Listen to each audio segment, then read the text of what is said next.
today. We're doing our show and tell part two, which is kind of our overflow from I think it was December's show and tell part one, which was just a Hang on one second, Keith. I'm starting the YouTube. oh that was my best that was my best work right there. Yeah, hey, Roman, you get another chance, buddy.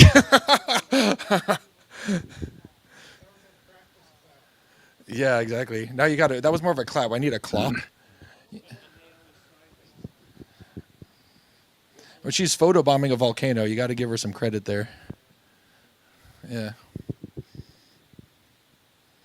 it's got to be really hot or really cold. I can't tell from the picture.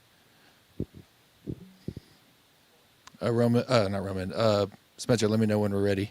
Okay, we're live now. Okay, take two. Okay, everybody, welcome to the March 10th, 2025 general meeting of the Los Angeles Astronomical Society. I am President Keith Armstrong. There it is. There it is. All right.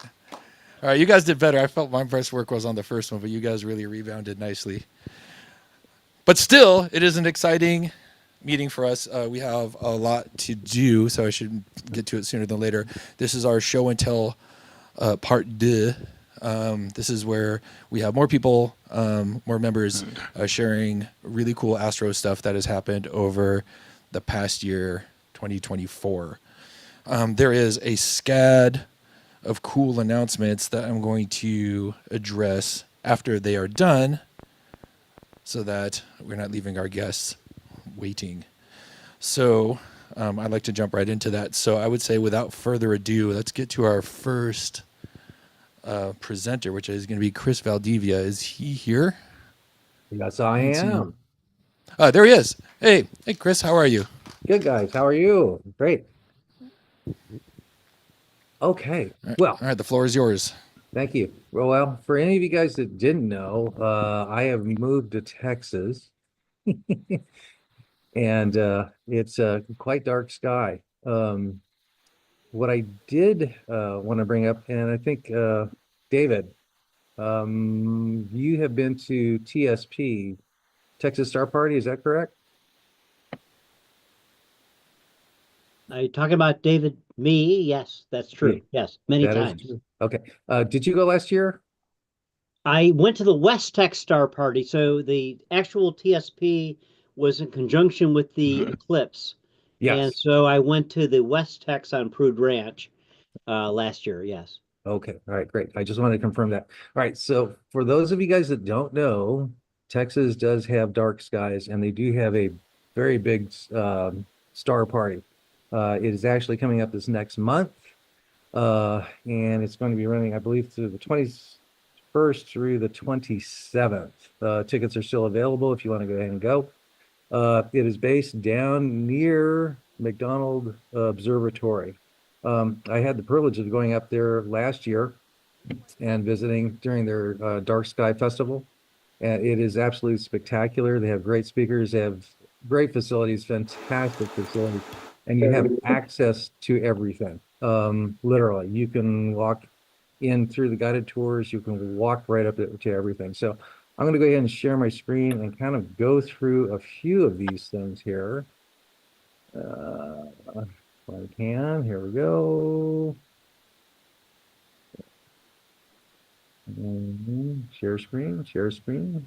It might be a little slow, but I'll go ahead and continue. The reason I'm talking about all this is because we have, I have purchased, well, it may not cooperate. Okay, it may not cooperate. Anyhow, so this is the cool thing. I just bought 10 acres of land in Terlingua, Texas. Now, if you're not familiar with Terlingua, Texas, there's a place called Big Bend National Park.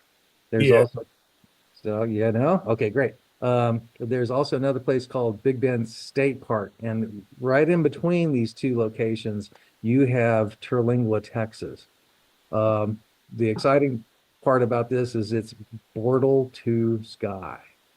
And when I went down there with the real estate agent to actually look at this property, I said, I'm going to hang out. You go ahead and take off. And I'm going to go ahead and see what it's like with my own eyes for the first time. And she says, far out, have a good time. About 3 hours later, it was right about 7:30, 8 o'clock. The sky opened up and it was absolutely spectacular. So here I am sitting in my truck, looking up, and I'm seeing the Milky Way. 8 o'clock. Yeah, yeah. Just blistering your eyes with brightness. The cool thing about it is there, and the thing about McDonald Observatory is that it is about an hour and a half, 2 hours north of that location where I'm at. The sky is a bit polluted there, but where I'm at down in Terlingua, it is not. So literally you have no sky glow anywhere. You look 360 degrees and you don't see anything. So for astrophotography, it's spectacular. It's the place to go. It is remote, but the exciting part about where I'm at now is that it's pretty much perfectly flat. If you're into geology, it's just a great place for that also. You have all kinds of volcanic activity. It's a real treat to drive into this place. So last year, what I did is I went up to McDonald Observatory for their Dark Skies Fest. I stayed at the Fort Davis State Park. If you're a traveler, if you guys have RVs, it is the place to go. Super clean showers, really nice facilities, super nice staff and everything like that. There's a really nice grocery store in Fort Davis proper. So you'll just have to excuse me, everything imploded. I don't have a real presentation, so I'm going to talk about what I have seen for a few minutes. But you get down to this place, you go ahead and grocery up, and then you go to the state park, and it's about halfway up the mountain. Now, where the Texas Star Party, which is coming up this next month, it is literally about 5 minutes away from that location. So if you don't get tickets or anything like that, you can actually go in to there. They still have tent camping, but they only had 2 RV sites when I looked last. But you can go ahead and get into these areas. I know that we have our dark sky site, which is good. But coming down here and seeing this location, it is now turning into a mecca. There are lots of entrepreneurial activity going on. There's people coming down and buying property and developing the properties specifically for dark sky activity. So I would say this, if you have never been to a true dark sky site, a dark sky location, it is a challenge to go ahead and get here. I would say honestly, but you guys got to come to Terlingua. I will put my email up in the chat, and I have a list of every single website that I was supposed to show tonight. I will forward all of these to you. They have all the information to go ahead and get down here, but you're truly missing it out because I'm a visual guy. I just got into the astrophotography stuff, and I'm still a complete newbie to all that. But for visual, and for most of us, we have never seen the sky. Spencer, are you here? I think he is. Yes, Okay, Spencer. I am. Okay, the Stark Sky Initiative that you're working on for Lockwood. Okay, they're hardcore on this down here at McDonald Observatory and the entire region. They have legislation that has been passed and is in stone down here. So, I mean, they're preserving the sky. McDonald Observatory has been behind it and supporting it greatly. But if you want to develop any of these places, and I had to go ahead and sign paperwork to go ahead and honor dark sky when I purchased this property, and it's the Terlingua Ranch, which is where the property is actually at. They're supporting these types of activity, and that's the reason that what you're doing is really, really serious. You guys really need to go ahead and support Spencer on these efforts. It's super, super important to go ahead and preserve what they have, because what I'm seeing with my own eyes, and you get emotional, you do. When you see this stuff, and there's also a documentary that I saw last year at the observatory. I will put up on my email to you guys. It's super well done. You can rent it now for I think $6. It wasn't even available before. I went ahead and put this forth to Griffith to go ahead and try and schedule the movie to go ahead and get it seen. And also, I met the creators. I met the actual filmmakers at this event that we had, and this is really, really nice people. But I mean, it's like they go deeper into it. So we see the astrophotography side. I know that the club is very much into that. But for you folks that are visual, and also for you astrophotographers, to get down to these locations, to actually have the time and ability to go ahead and do this, guess what? Your time is cut big time. When you have no light, no bleed over, no messing around with your work, you've got a lot of fun ahead of you. So, I mean, it's really exciting. Anyhow, I'll go ahead and wrap up just saying that I'll put my email in the chat. Go ahead and just send me an email. I've got a bunch of websites for you guys to look at. I've got a bunch of information. If you have not been to the Texas Star Party, again, it's right there. But even if you haven't and you want to go ahead and schedule time in your travels, go ahead and look at McDonald Observatory. It's UT, Austin. And I'm not kidding, free access. You can walk up to virtually anything. And they have the guided tours to run through, walk up to anything. It's probably the best observatory as far as access that I've ever been to. Anyway, With some software that can identify the catch a reflection. Yeah, and the tear fluid, if the eye's hydrated enough, makes you clear. Okay. See what the culprit's looking at. So get back to me when you get something. sorry, Dave, go ahead. Weight loss. For so long, I got stuck. I tried and tried I'm again. sorry. Lost weight, gained it back. Who's step out. somebody I think needs to somebody's mute. leaking on there. I think it's Dave. Yeah, somebody's Activating two naturally right. occurring hormones. okay. Maybe mute Nakamoto. All right, let's see who's okay. All right. Okay, all right. Thanks, All right, well, Chris. yeah. Yeah, I've been yeah, go ahead. Go ahead. Yeah, thank you, Chris. That's awesome. Let's get to our next one. Spencer is up to present Okay, something all about. right. Yeah. Yeah. Here, so yep, I'll set I'm you up. up. I'll set you up. Okay, go ahead. Okay, so Spencer's done a lot of work to restore our all sky cam, which is really great. This is something that actually helped me learn a lot about stargazing. I had this up on one of my displays on my workstation at home, and it was supposed to be just a trial run apparently, and that little guide stayed up there for years. It was supposed to be like 2 weeks, and they ended up lasting for 3 years or something. And so we're debuting our new all sky cam. So, Spencer, tell us all about it. Okay, all right. Let me check here.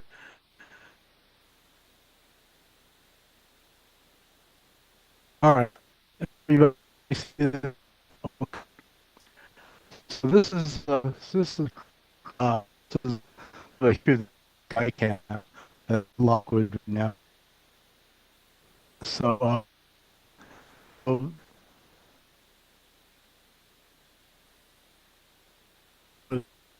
this guy, geez, it'd be cool to see what this guy looks like. Yeah, Spencer, you're pretty choppy. We can't really make you out. Yeah, it's showing that his bandwidth is low.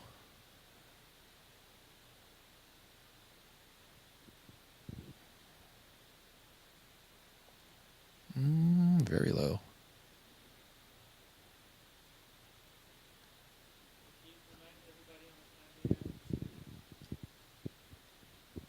All right. Nope. All right. Let's go ahead and skip. Let's go to Spencer. We can come back to you in a little bit once we get that sorted out. David Duarte will be next to present. He is the first place award winner of our astrophotography contest for multi-image solar system photography category, and he's going to give us a little bit of the details of his award-winning photograph. Thank you, Keith, for the introduction.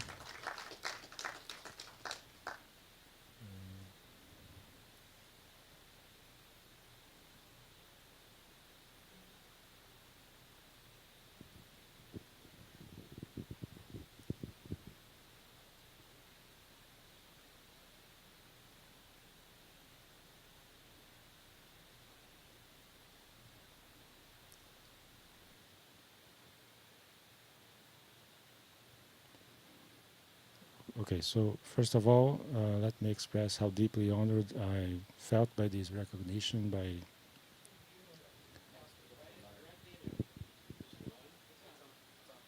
Can you hear me now? Okay. Okay, so first of all, I'd like to express how deeply honored I felt by this recognition by the LAS fellow members who selected my image.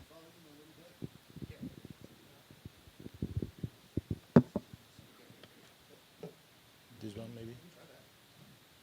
This.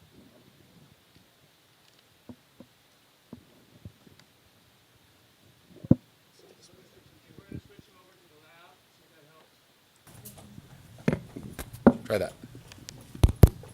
So is this better?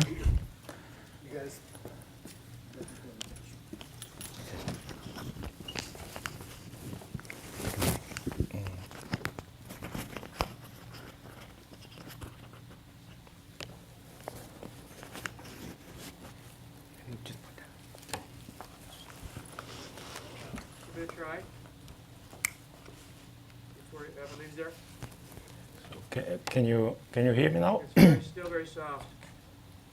About the same as the mic volume. You need the master mic. I'll try to speak louder. Then can you hear me now? Yeah, but you're down there. How about now? No? That's pretty good. Better, yeah. Good. Okay. See if you can increase the master volume. Okay. So again, thank you. I felt very honored by this recognition, by my image being awarded the first place in the multi-image solar system photography category. This is an image from the eclipse last year, total eclipse. And also particularly honored by the fact that the image was selected as the cover for this year's calendar.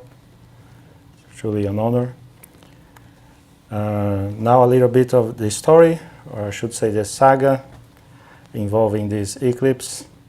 I traveled to San Antonio, where I met this lovely group of people. Most of them had come from Brazil, and we all planned to see the eclipse from Kerrville.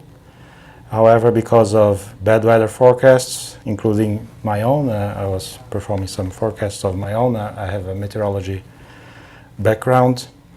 So because of that, we decided to make our attempts from other places around Texas and beyond. So part of this group went to Llano, it's somewhat close to Kerrville, and some others headed north to Dallas, to the Dallas region, and others to Arkansas, and some others to Mexico, because the forecast for Kerrville was not good. And so that's when we were assessing the possibilities. So these two friends and I planned to go to Dallas, from San Antonio to Dallas that afternoon, spend the night there, and then continue moving northeast until a point where we could see where we could have a good forecast for the eclipse. And we decided. So we moved very early in the morning, around 5 a.m., and we decided to stop at a gas station in a small town called New Boston, close to the border with Arkansas. And there we assembled the equipment. And we still had some thin clouds and even a tiny low cloud that interfered with the beginning of the totality, but we were able to see and record most of it. So this is the setup that I used, an 80 millimeter doublet APO and a KHY 183 color camera. And this is the good people that joined us. So some of them said that they stopped at the same gas station because they saw us assembling the equipment. They said, these guys seem to know what they're doing, so we better join them. And there was a gentleman that had set up a Starlink internet connection and used that to broadcast live feed with the Brazilian National Observatory as part of a national outreach program where we took part. My original local astronomy group in Brazil, we took part in this program, this national initiative which started during the pandemic. My other group is called Center of Astronomical Studies of Alagoas, CEAL. And Hello. yeah, so this is part of the... Hello? Hello, yes? No, I didn't. Say again, please. Somebody needs to mute. Okay.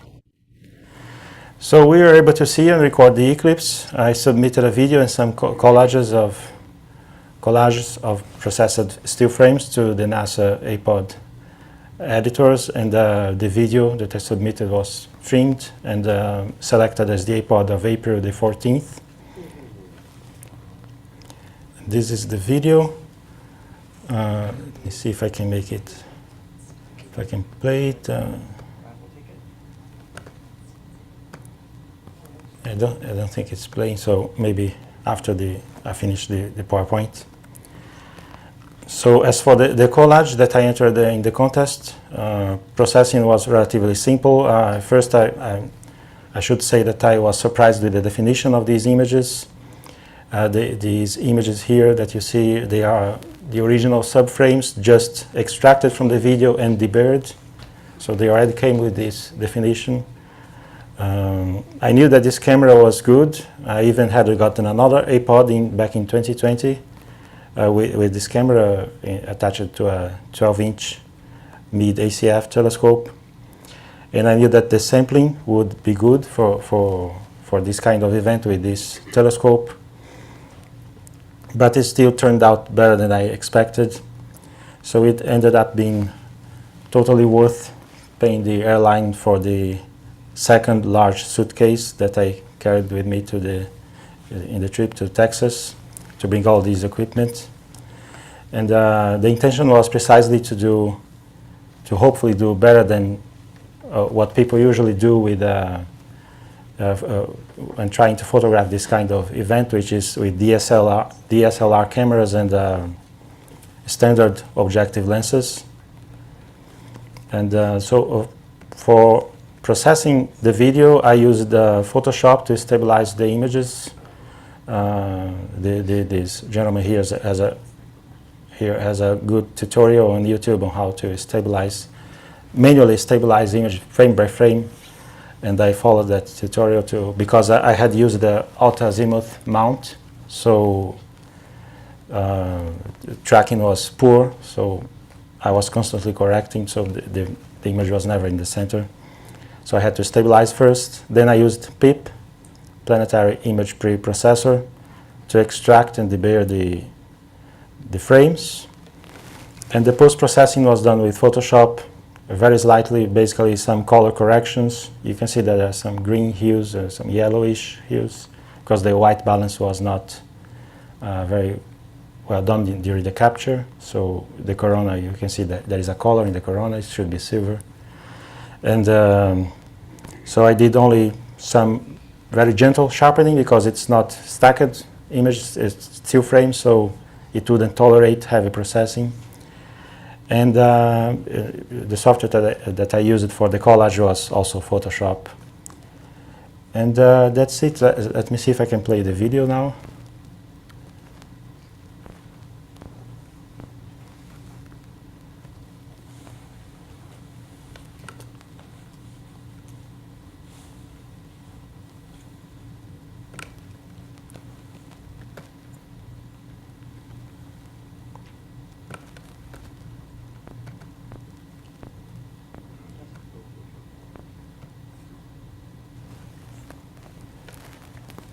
You can see that I alternated the exposure to sometimes to show better the chromosphere, other times to show better the corona.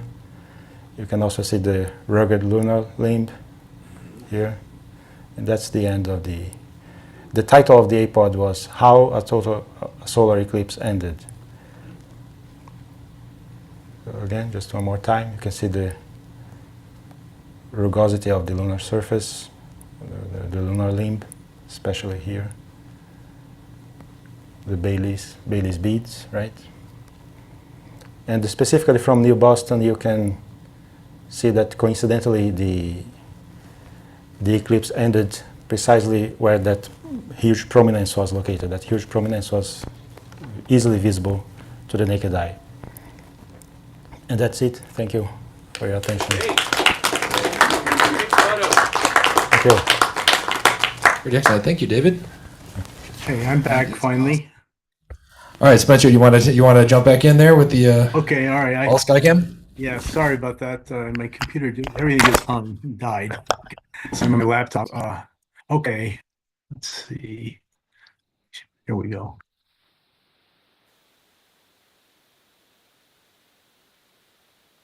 Do a screen share here.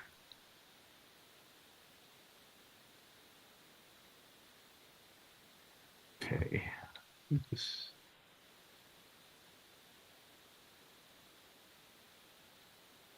Okay, let me back up here a second. So anyways, I think where I left off was I was trying to describe why I wanted to build the all sky cam. So these are some of the reasons why. And I think the most important reason was number 7. My wife had given me a Raspberry Pi starter kit for Christmas. After about 9 months, she said, "Well, are you ever going to use that thing?" And so I said, "Okay, let's get something going." So these are just some of the photos that we got from version 1 of the All Sky Cam, and so you can see there's some of you, Keith's pretty familiar with these, but this is this one is a 60-second image. They're all 60-second images. You can see the Milky Way rising right here, and you can see the moon rise, and you can see a lot of stars. There's a little meteor right there that got captured. You can also see the star trails. So these start about 90 minutes after sunset, and they go until about 90 minutes before sunrise. So just it's a very, very cool way of putting together star trails. These are some of the other things.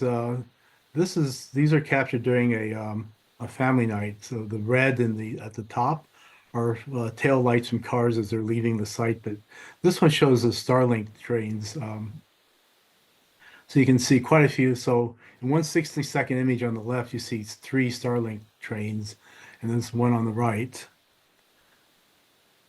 So when I was looking at trying to build an all sky cam, I said, okay, well, 3 options. One is you buy a commercial system that's about $1,500. That's more than I really wanted to spend. There's another guy who has open source software called All Sky Eye, and that basically requires a PC, and it's designed to run with the astrophotography cameras. So I thought, okay, so I'm going to need a PC. That's between $100-$200. Then $150 for astrophotography camera, which is where I wanted to spend. So nice. I found the Raspberry Pi would do the job very nicely, and so it's very small. They're very inexpensive, very robust. And so I found a guy who had developed the software in 2016. And so he had really developed it to show aurora from where he lives in Whitehorse, Canada. And so that's just a picture he showed in 2016 from his all sky camera. And so he posted the code on GitHub. There's a link there. And just Google all sky cam Raspberry Pi, and you'll find the link. And download the software. And so if you don't know anything about programming Linux, then it's kind of a steep curve, and that was me. So I learned Linux really fast, and but then once you've got past that hump, you just download the software and it just runs. So this is basically, these are some of the guts of it. So on the left is the Raspberry Pi. It's a small single board computer. Got USB-C, HDMI video, 4 USB ports, Ethernet port. The quote disk drive is a small micro SD card on the underside.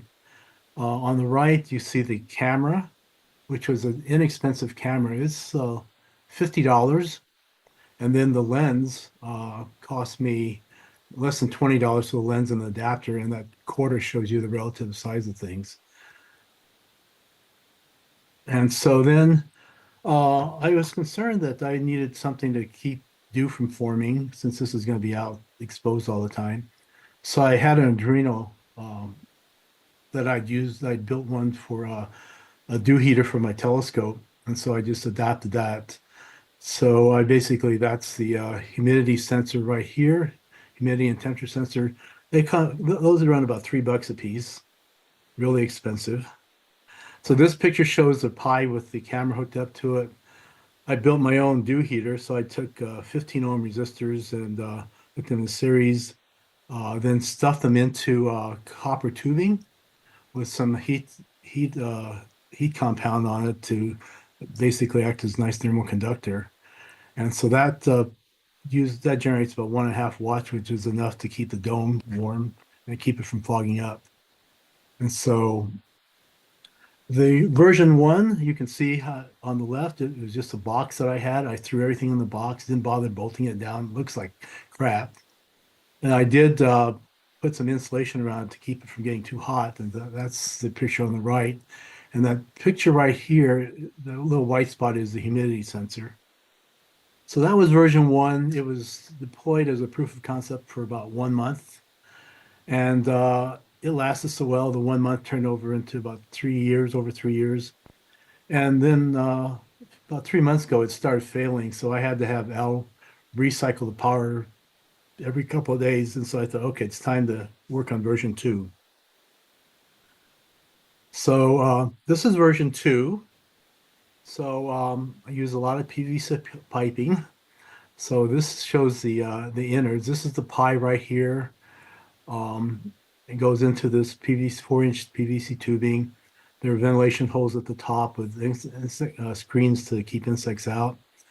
The camera itself is mounted in the dome. There's the dew heater. You can see it right around the edge.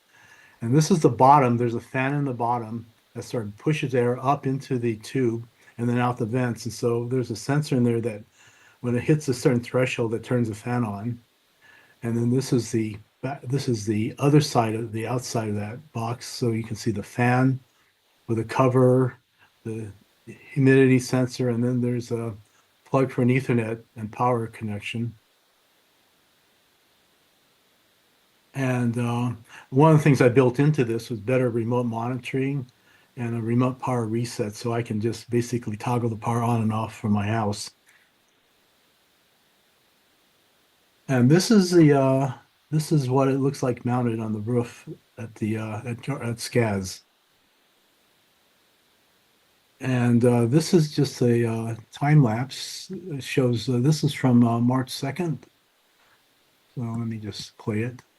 So this is a 24-hour time lapse. So you see the sun rising, clouds moving in.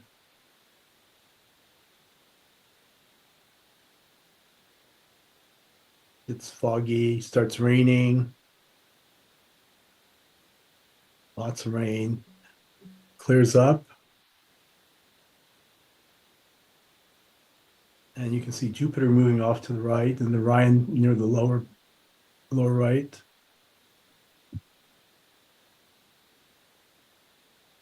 And notice the Milky Way, the Dipper, Big Dipper is rotating around the North Star right here. There's Polaris right there. And sunrise. So I'll stop that here. So that's basically the presentation. Anybody have any questions? Yeah, Spencer. How do we see it? Is it on the website? Yeah, it's on the website. If you go to go to the las.org and go to Lockwood Weather. And then there are 2 links. Let me just do that. Let me just show that right now.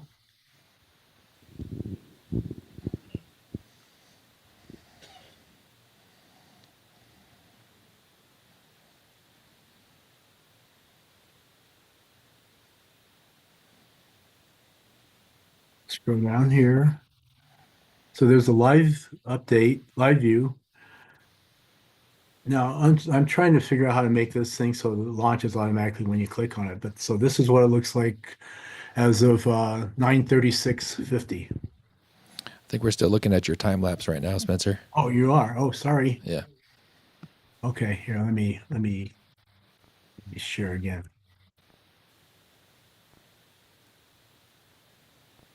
Okay, you see that now? There we go. Yeah, it looks Okay. good. All right. And so that's the live image. And then if you go to the second link, it's a 2-week archive. I might make it 4 weeks, but basically you can click on a date. And that shows you the star trails for the 9th.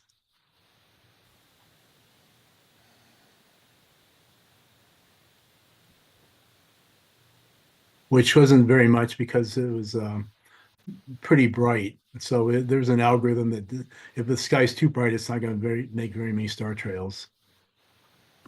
And then you can go back and sorry. Okay, this is the all sky cam. I mean, this is the time lapse.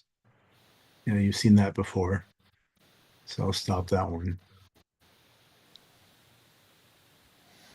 Yeah, that's pretty great. For any members that are learning to, they're just getting into astronomy, this is a really great way to practice your stargazing from the comfort of your pad or computer or whatnot while you're inside. It was a big deal for me. And actually, I taught what I knew to a couple of other members just by calling this up. And I went through the point of saving a couple of images of different times of the year of the night sky from Lockwood, and just so it can kind of share it with other people that weren't able to see Orion yet because we were in the summer, that kind of a thing. So this is really awesome to see up and running again. Thank you so much, Spencer. Okay, yeah. Welcome. Okay, next, Laura May, are you there? I am here. In fact, I just wanted to ask Spencer, have you caught any good fireballs on there? Yeah, I did. I had 2 or 3 fireballs. I archived the photos. I need to find them, but yeah, right after I put the thing up, I caught a couple of really cool fireballs. That's awesome. I've been hoping that Griffith, we would get an all sky cam for that purpose because there's quite a few programs that use them, obviously, to triangulate falls and things like that. But yeah. I think the problem is that there's so much sky glow there, it's going to be really tough to see anything. Yeah, that's true. All right, let me share my screen. All right, is everyone seeing my screen? Yep, looks good. Awesome, cool. So this was the picture that I guess I forget if I won like joint place or something like that, and I forget what category, frankly. But this was an image I shot on our Celostat at Griffith Observatory, not Jupiter. It is the sun. For anyone who's visited, you will probably recognize this. But most specifically, it is the sun at sunset on the Celostat. So it is this massive projection that we have in the Amundsen Hall sky. So it was selected for the space weather as one of my publications on space weather. I think this was in January last year, which was around when I shot it. So this just to show you also just above the image, you can see the way that the rotunda is and the way it kind of is in the building. A lot of people come to Griffith and they see it and they don't really understand that it is the eyepiece of the telescope that you're looking through. The mirror is right behind it. And it is not a TV. A lot of people think it's a TV screen. And also for anyone who's familiar with the green flash, so you can often see this, it is caused by refraction, that little green flash that can occur around sunset. It's more often seen when you get to see a sunset over water, but you can occasionally see it from Griffith Observatory and other places. In fact, fun fact, we have a sunset season at Griffith Observatory in the Camera Obscura.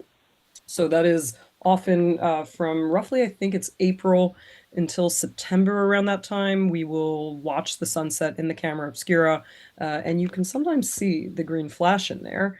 But what's cool about the Celostat, and the reason I'm mentioning this, is that you can actually see something called the green rim. And so it's very similar effect, and you will occasionally see it on images.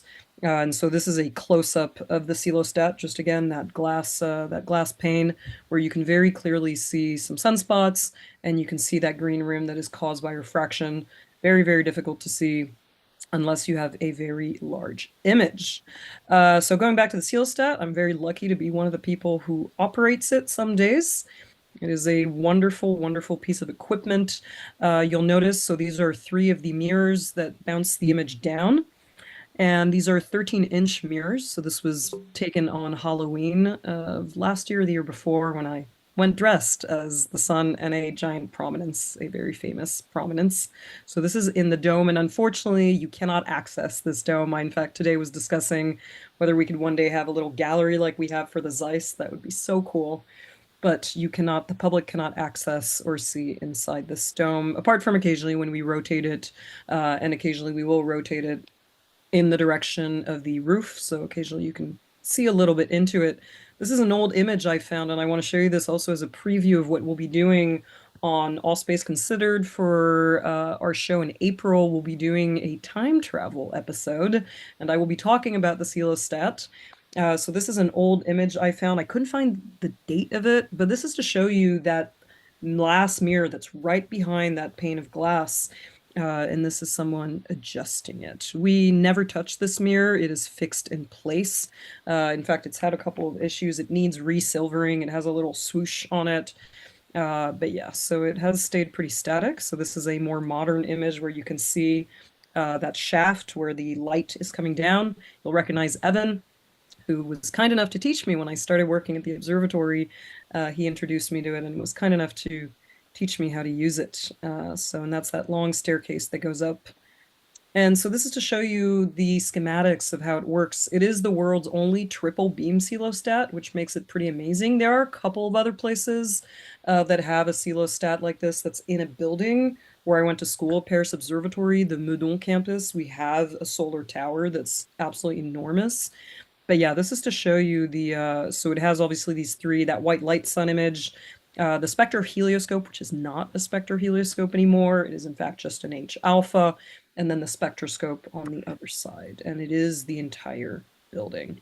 The white light image, I believe, has a focal length of about, I have my notes somewhere, but I think it's 10 meters. We'll have to translate that, or 10 feet. I can give you the figure afterwards. I'll double check it in my notes. This is the equivalency station that is right above that staircase. So this is how we have these 2 little telescopes that basically transmit the image to these little stations we have, so that people who cannot go up those little stairs that we have in there can still see the image. And this is Tony Cook. I'm sure some of you will recognize Tony. This is one of the original drawings, and so it's pretty cool to see how faithful the building was to the original drawings. This is one of Russell Porter's. I don't know if that one was shown actually at our banquet. It might have been. And this is an image in the gallery as well, so you can really see those 3 different mirrors, and it looks pretty much the same now. We don't have that huge kind of Egyptian or those wings around the sun that are right above it, but otherwise it's pretty accurate. It does go all the way around it, that section of the building, but then you can see the spectroscope on the right and the H alpha on the left, and that visible light image with some sunspots right in the middle. So this is, again, some of the images. I've got a lot of cool archives that I'll be showing on the April All Space Considered. So this is an image of when it was getting made. I believe this is, yeah, the dome, again, is not completely covered yet. We've got the motor in place, so there's a lot of really cool stuff in our archives. Will this play? I found an actual video. Let me forward it just a little bit, where they were actually setting it up and installing it. Pretty awesome to see this.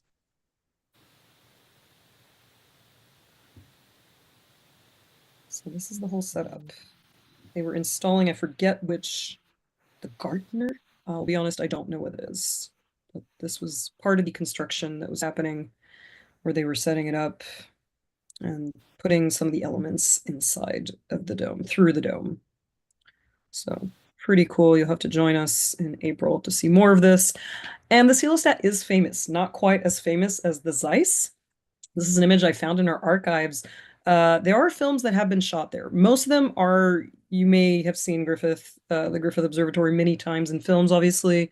And there have been more scenes shot in the Zeiss, but I found one or two that were shot in the Celestat.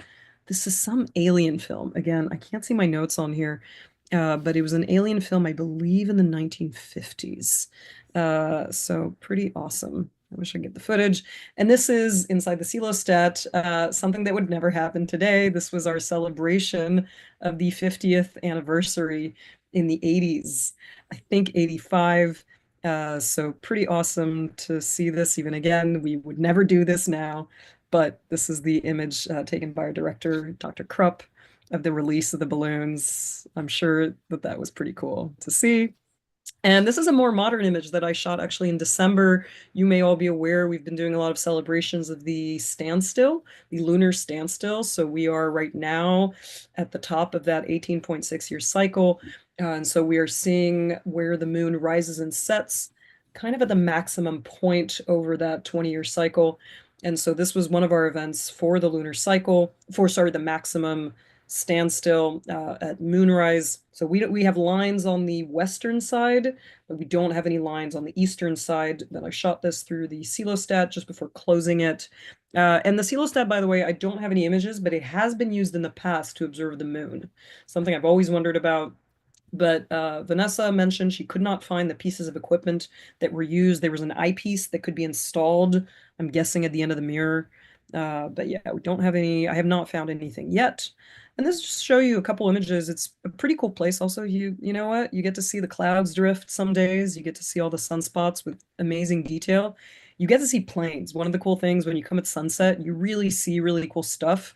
And there is refraction. So you can already start to see from that kind of reddish edge at the top that that we are nearing sunset. And obviously it's got this more kind of oblate look to it. And this is one I captured recently, so you'll recognize it's sort of similar to the Nevia-Zemlya effect. But yeah, that kind of refraction, again, you can see that green rim, and you can see that deformation caused by the sunset. So in order to do these, though, the tracking doesn't work very well when we get about an hour or so before sunset. So I manually, from the bottom, I have the keys to basically open this little trap, and we can basically manually toggle it so that we can follow the sun a little better towards sunset. This an image shot by one of my colleagues, Daniel Wong, during an eclipse. So that's also one of the cool things is we usually run it during an eclipse. I've always just been path of totality. And so I forget which eclipse this was.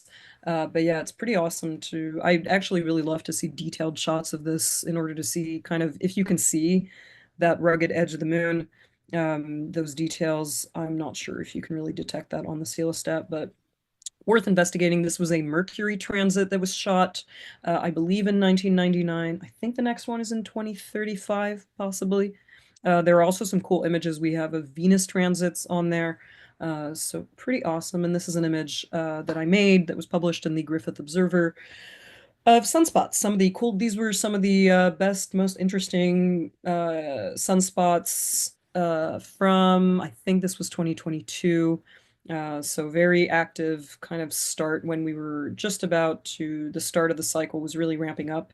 And so those were a couple of images shot on the Celestat to also give you an idea of, you can get really, like, sure, it's not the best definition, but it's actually pretty interesting to see it in this way. And we do little comparisons with a little kind of disc of the Earth. We have a little, I don't know what to call it, little dot to show the comparison. And that always wows people when they get to see just how enormous sunspots are. So each of these roughly about the size of the Earth, if not bigger. So there you go.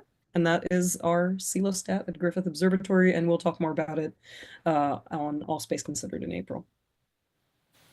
All right, thank you, Laura May. Thank you.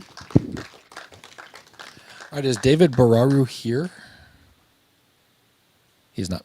Okay, great. So then we're going to move on to Dave Nakamoto. You're going to show us some stuff about Garvey, some Garvey images. Yeah, let me unmute here. Can you hear me? Yes, sir. Okay, let me see if I can get the shoe on the road here.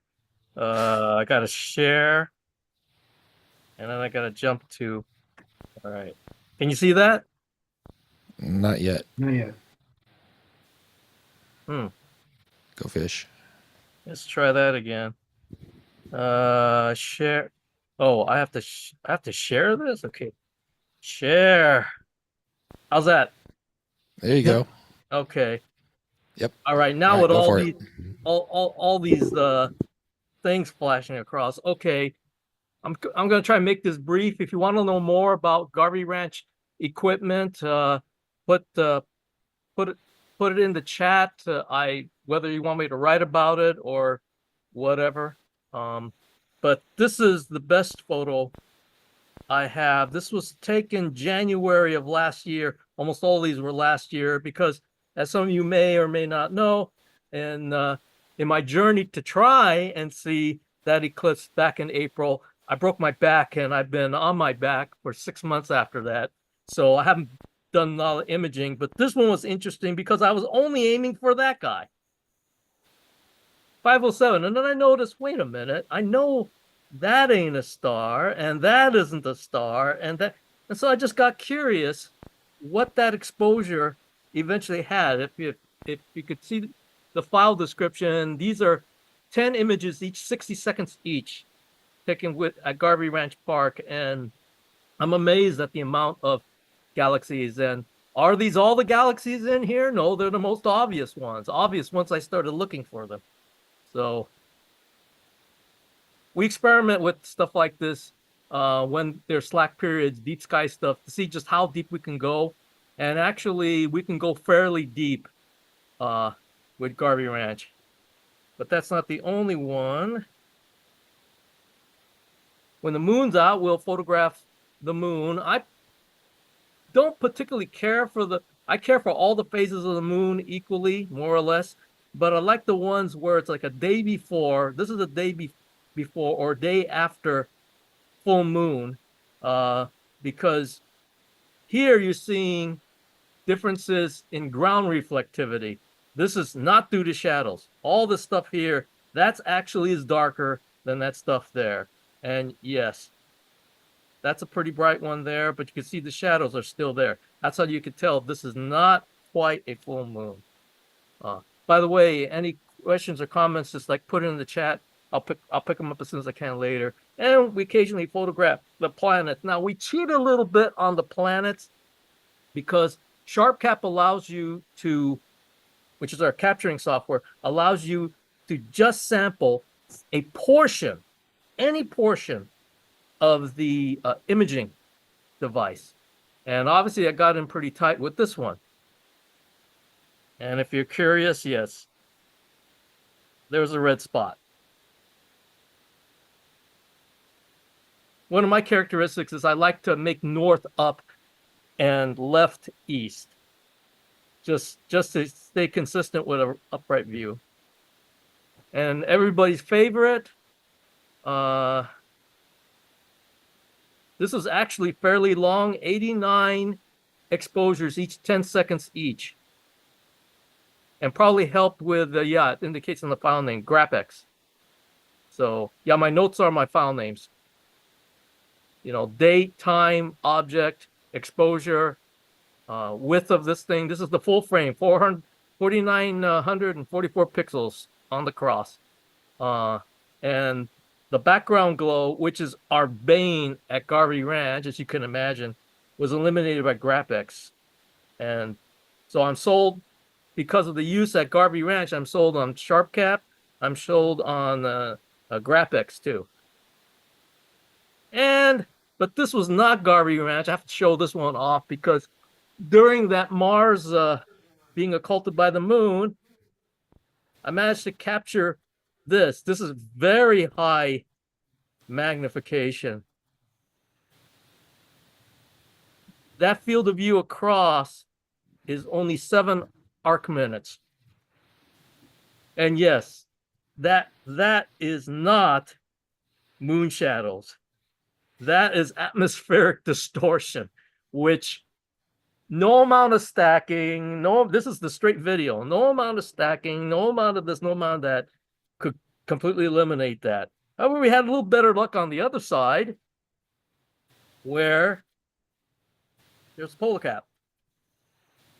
And it's a lot smoother. Of course, it was a lot higher then. This was 8 degrees above the horizon. This was 19 degrees above the horizon. So obviously a much better image. This I included because this is a favorite target of ours at Garvey, but not this guy. I mean, he's a favorite. This is M35, but that guy, NGC 2159. This is my best image of it. And once again, that due to GrapExpert, eliminating the background glow and improving the contrast. Now you still see some artifact here, but that's not important to me because that's the cleanest view I've ever had of this object.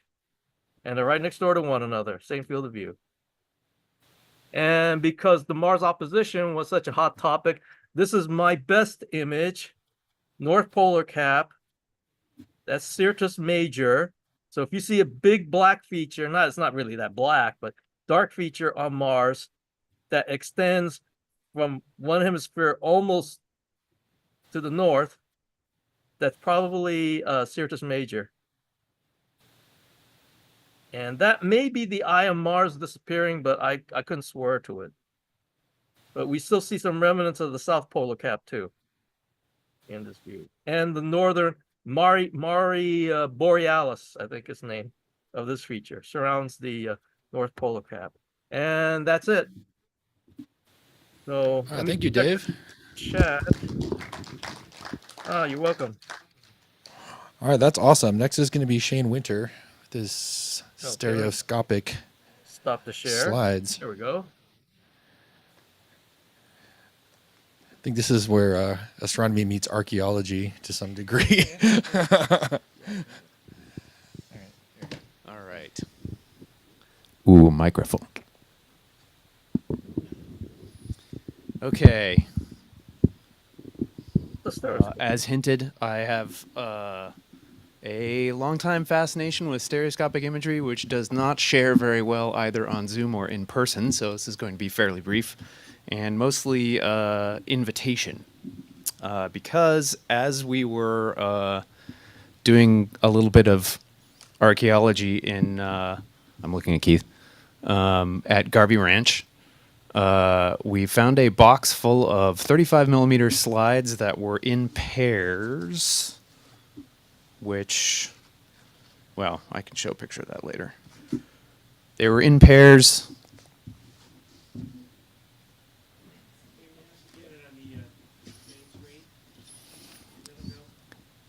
Yeah, they're just regular 2 by 2 inch slides that are basically sandwiched between 2 additional pieces of cardboard. So they're 2 by. Oh, that's all right. It's not worth it. Oh, I see. Nobody on Zoom can see me. Dave, you can stop sharing your screen now. We can see you. We can see you on Zoom. Okay. Anyway, I thought these were probably stereoscopic pictures, and then was able to repurpose a viewer that I had that's basically a make your own VR headset for phones. You drop a phone inside, and you can pull up stereoscopic images and look at it that way. To verify that, in fact, they were stereoscopic pairs of images, which means somebody in the society at some point had built a stereoscopic camera rig, which I would like to know more about. It's Kufel. Yeah, okay. That's going to be part of. There's a couple of requests coming at the end of this. That'll be one of them. I'd like to know more about that. Anyway.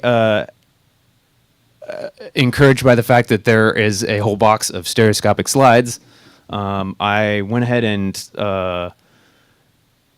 took the same recipe of dissecting a phone-based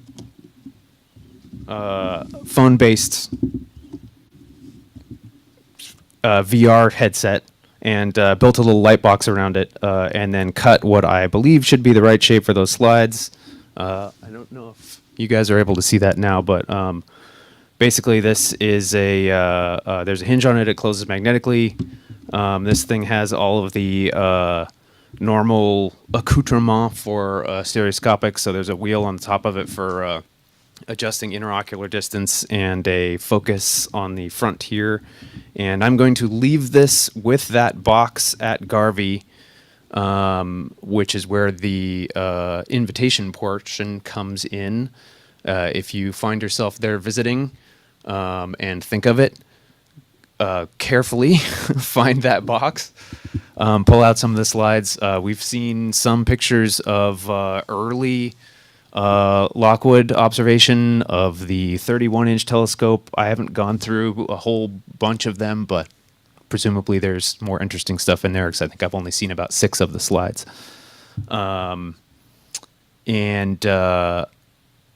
That's pretty much the invitation part. I would, in the interest of not overhandling those slides, I am interested in scanning them.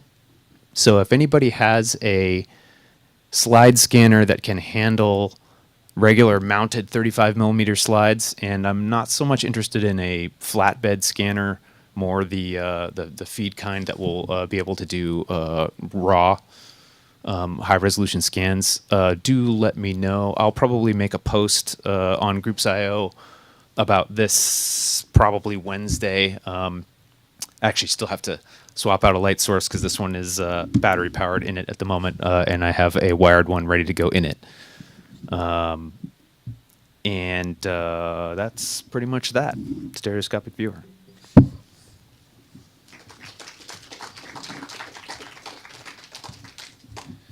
I did get a chance to see the beta version of this thing, and it is actually really, really cool.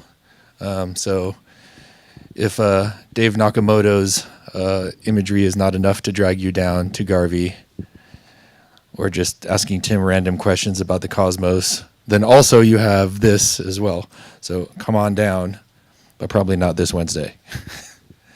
Okay, so that's it for all the presenters. Thank you so much, guys. That is awesome. Let's get on to some club announcements. There's a lot here. The first thing is something that's kind of near and dear to my heart. That's been sort of something that I've wished upon the club for however long I've been in it.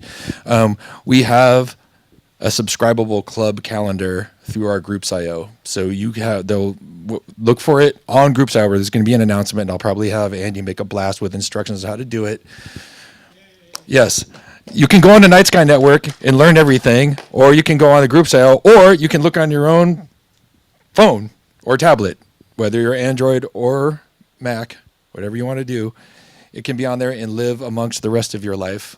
The club life can be along there with it. Incredible. I'm almost teary about it. There it is. I'm glad that I didn't have to do this myself. I was literally about to make this happen on my own. But thank you, Spencer, for working it out organically.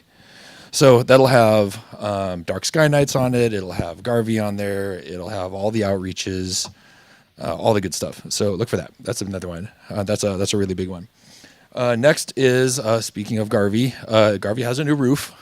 So that may not affect your day-to-day life, but it happened. And then at Lockwood, the next time that you go up there, you'll see more sky, thanks to the advisory of our own Penny Kunatani. Yes, trees have been trimmed, so there is more sky for you to astronomy with up there. That's going to be awesome. Also, the Lockwood Committee's Native Garden committee, subcommittee, I suppose, is going to start cataloging the flora and fauna as well as the aviary community up there. I'm looking at you, Alan. No, this is good. This is good. So this is actually going to have a lot to do with how we're going to develop the 5 acres up there. So we're going to catalog all of the plant, the trees and the shrubbery and stuff, and try to keep our ecological footprint karma full and good. Also, really, really, really, really, really big news is our robotic observatory is in beta testing right now with the Lockwood Committee, and it's running really well. This is Roman Telesnikov's baby. And I'll tell you what, the interface is really easy to use. I am an idiot, and I figured it out. So this is going to be really great. I got my first couple images, I think it was last night, and it looks really good. I got my version of the big picture that we have on the other side of the wall over here. I was able to pick out a bunch of galaxies and NGC 449, which is my favorite little, we'll call it the runt of the litter galaxy, and you can see his little boxy shape. So that's going to be really awesome. Look for that to roll out to the general club in the coming months, if not weeks. It's fantastic, and this is going to be a really big deal for us in the different ways that we can use it. There is a necessity for a subcommittee on how to ration who gets what when. So if you have interest in taking part in that, throw it in the chat. We have a couple of members already interested, and also club members that are interested in taking part of the code maintenance and physical maintenance of it too. Roman has hoisted this on his shoulders to get us this far, but it shouldn't be a one-man show going forward. So I think that as a group, we should lift him up and then put him down and lift somebody else up sometimes. So that's fantastic. This is also really great too, because we'll be able to use it for outreach. We're talking about potentially doing live stacking from it. So I look forward to being here at a Griffith Park Star Party showing our dark sky site. That is very, very cool. Other big news at Lockwood is the Carson Brucker Observatory is so close to being complete. We had our second night of viewing with the C-14 up there, and it was darting around, looking at planets, being real cool. It's going to be on its pier mount sooner than later. We have all the pieces. We just need to get it together. So that's really great. We had our first couple of images taken with it also, just through a standard Sony camera body, and it worked out great. Beyond that, our 60-inch nights and 100-inch nights at Mount Wilson are been taking booking. We have, I think on the 28th is our 100-inch night, I believe, this month, and there might be a spot or two left. But definitely don't sleep on these because they do fill up and they are awesome. So look for that. Other really big news is thanks to Andy Inohara, our Mount Wilson Star Parties are back. We've picked dates. Yes, this is so great. Yes, we cut through the red tape through our fearless leader, Andy. Where are you, Andy? Raise your hand. There he is. That's awesome. Thank you so much. This is going to be great. So we're trying to make it so that we're doing as little overlap as possible, trying to make it on Fridays, but that's not always going to work. So there's going to be occasional clashes with Griffith Park, occasional clashes with SCAS stuff. So you'll have choices, or you can be crazy like me and try to do it all at the same time. Don't do that. That's bad. Yes. Yeah. So it's going to be part of our regular experience again. When is the first one? Eddie, do you have any? Saturday, April 26th is going to be the first one. So April to November is when this is going to happen. So there'll be a couple where it's going to coincide with the 60-inch nights, so you can throw rocks at the dome and harass the people that are looking at stuff in there. Don't do that.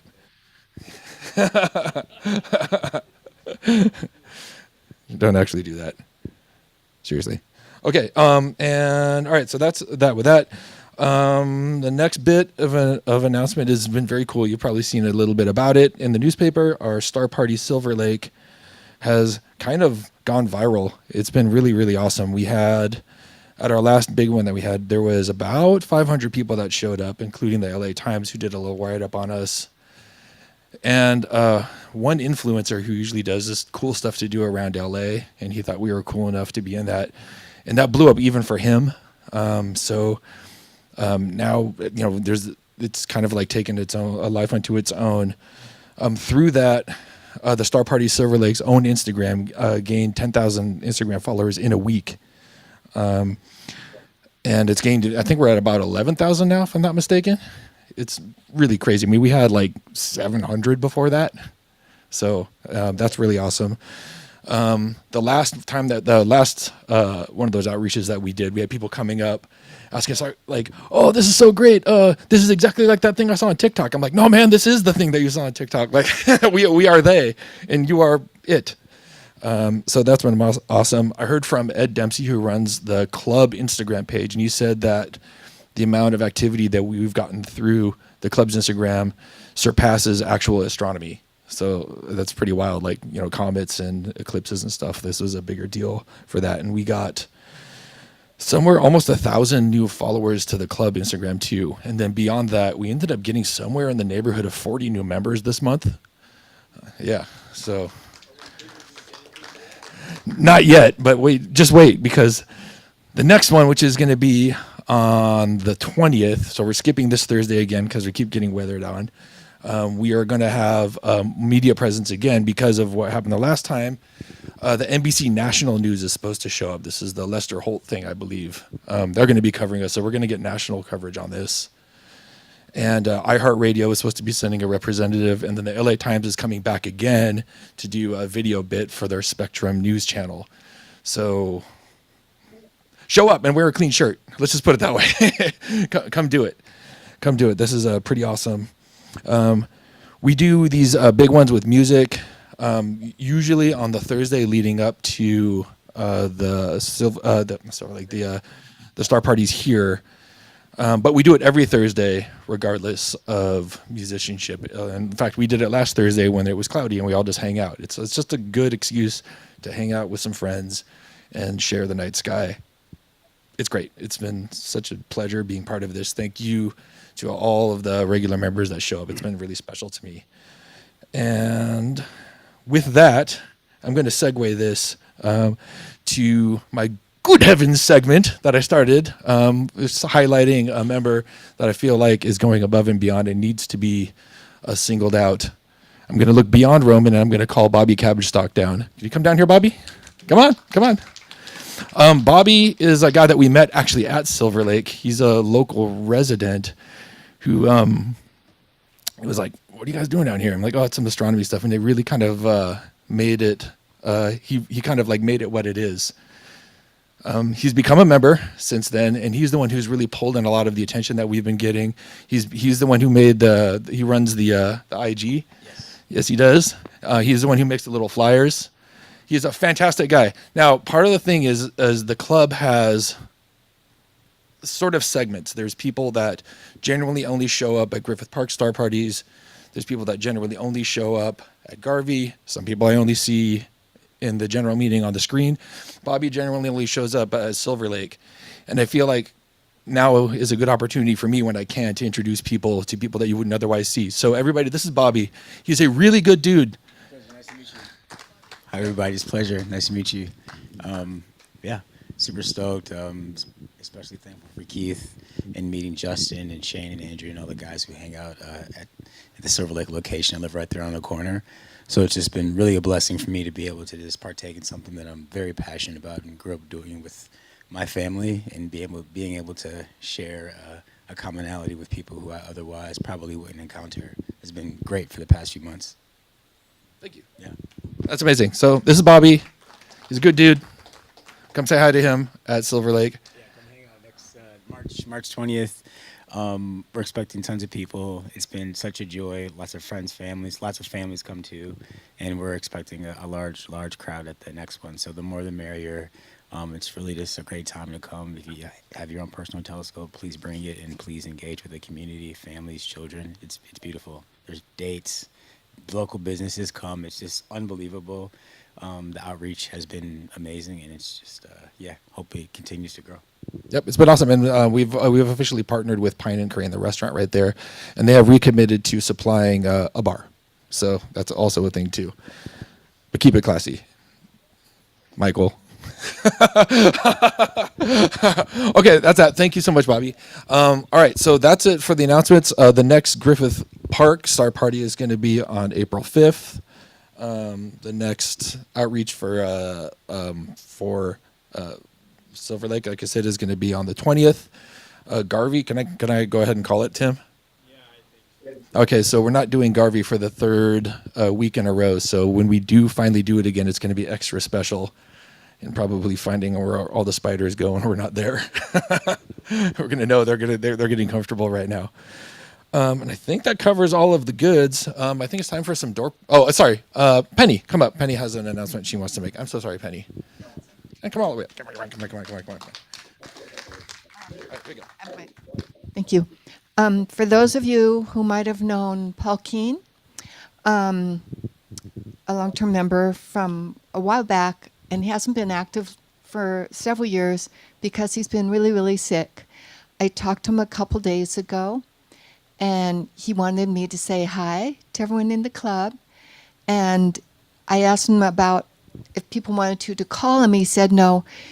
I think he's too weak to take a lot of calls, and I tried to call him today and I couldn't get through, so he may be gone now. But if you would like to convey a message, speak to me tonight, because I'm going to try one more time to reach him. So, and by the way, he has a Takahashi, which if you're interested in helping me find a home for it, I may or may not be involved in that. Okay, thank you. Okay, I think it's door prize time. Oh, gosh, that's right. I should do that. Sorry, who do we got for new members in house? Anyone? We got one. Okay, we're coming up. You're gonna have to talk. You shouldn't have said anything.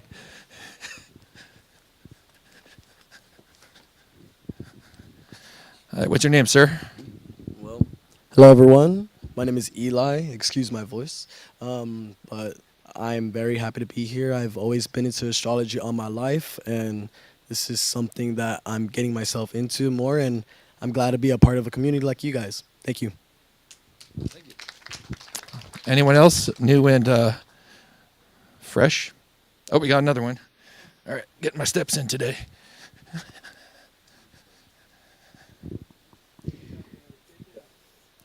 How's it going? I'm Natty. Nice to meet y'all. I'm actually a space engineer, so being able to see the stuff that we're trying to send probes to is like one of the best parts about it. Very cool. All right, thank you. Let's see. Coming back down again. Is there anybody on the Zoom that is new and would like to expose yourself as new? Hey, Keith, can you hear me? I can. Hi there, David Seidel. I finally got off my fanny and joined. I knew Tim and I know Mark Schaefer from JPL, and so I recently retired from there and glad to be aboard. I've got another gig coming up, but it's premature to talk about that. All right, thank you, David.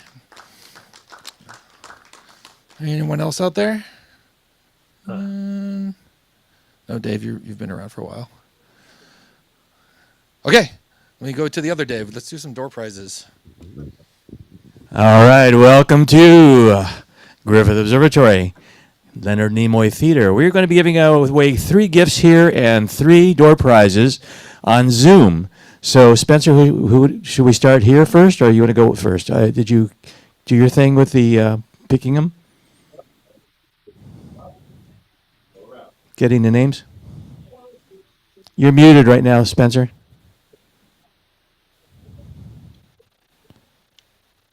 Yeah, let me see. I don't. Does everybody in Zoom sign up yet? I don't think I see that many people registering yet. So If you haven't registered, yeah, go ahead and do it on Zoom. Yeah, I've already sent out the link about 3 or 4 times. So Okay. go ahead and register. So go ahead and start while I collect the people who've registered. All right, we'll start over here. And we're giving away 3 prizes. And Keith, we know what they are, right? So what's it? Okay, you want to tell us what we got? First in-person prize is a green laser. There we go. Get your tickets ready. And I'm pulling one out. And I'm going to get my glasses so I can see what the hell it is. And the green laser goes to 8335 167. 167. Who won? Shane. All right. All right. Don't point it at anybody. And don't forget the charges, by the way. There you go, buddy. You don't have one of these? It's about time. Yeah, give me a big hand. Woohoo! All right. So we'll do our three here first? Right, yeah, go ahead Okay. and do your 3, and then we'll do the 3 for the Zoom.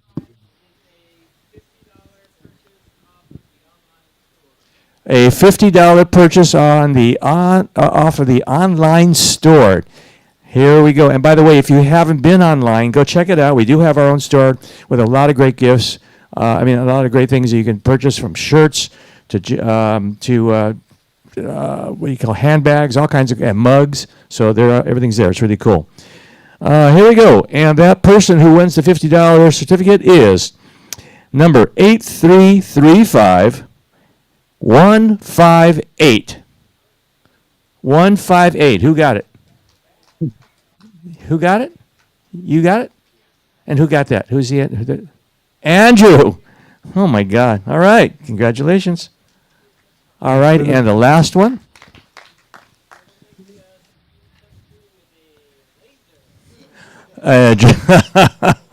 Dreams come true with the green laser. All right.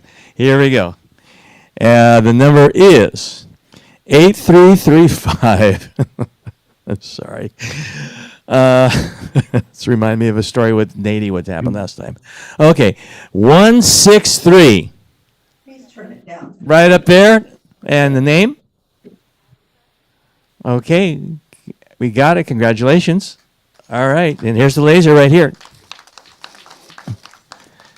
And by the way, we need to pick up more of these for over there, okay?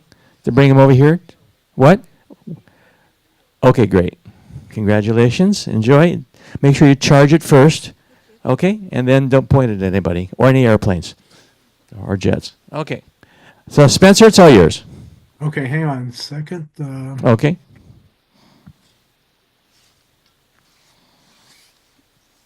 All right. So Nasir is the first winner. Nasir. Thank you. $50 online store purchase. Congratulations. Oh, all of them are going to be $50 online purchases? Online store purchases. That's great. Okay. So all they have to do, can you tell us how they have to do that? Okay, you'll be getting an email. Okay? Our online store. Okay. Not Target. No, our online store. Next one is Tom. Tom who?